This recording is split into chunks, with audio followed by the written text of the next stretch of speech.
সালমান খান ও রশ্মিকা মান্দানা অভিনীত বহুল প্রতীক্ষিত সিকান্দার ছবির সবথেকে আকর্ষণীয় গান জোহরা জাবিন সম্প্রতি গানটি রিলিজ পেয়েছে। আর সেখানে সালমান রশ্মিকাকে জুটি বাঁধিয়ে গানটির কোরিওগ্রাফি করেছেন বি টাউনের জনপ্রিয় কোরিওগ্রাফার ফারাহ খান। বলা বাহুল্য, এই জুটির কাজের ওপর প্রচণ্ড খুশি এই শিল্পী। সম্প্রতি সালমান ও রশ্মিকার সঙ্গে কাজের আনন্দদায়ক অভিজ্ঞতা ভাগ করেছেন ফারাহ খান। জানালেন তাদের নিয়ে দারুণ সময় কেটেছে তার।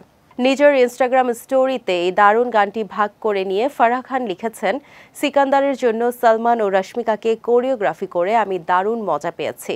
জোহরা জবিন গানটি কানে গেলে শরীরে যেন দোলা লাগতে বাধ্য। সেই সঙ্গে দুর্ধর্ষ প্রাণবন্ত কোরিওগ্রাফি তো আছেই।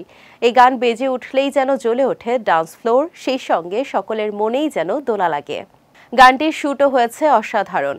সাজিদ নাদিয়াদওয়ালার প্রোডাকশন এবং আর মুরুগাদোসের পরিচালনা যেন এই গানটিতে প্রাণ সঞ্চার করেছে। নৃত্যশিল্পীদের এনার্জি, ঝলমলে জমকালো পোশাক এবং রাজকীয় সেট সব মিলিয়ে এই গানটি সকলের মনে জায়গা করে নিয়েছে। পাশাপাশি সালমান আর রশ্মিকার অনবদ্য অনস্ক্রিন রসায়নও আলাদা করে নজর কেড়েছে।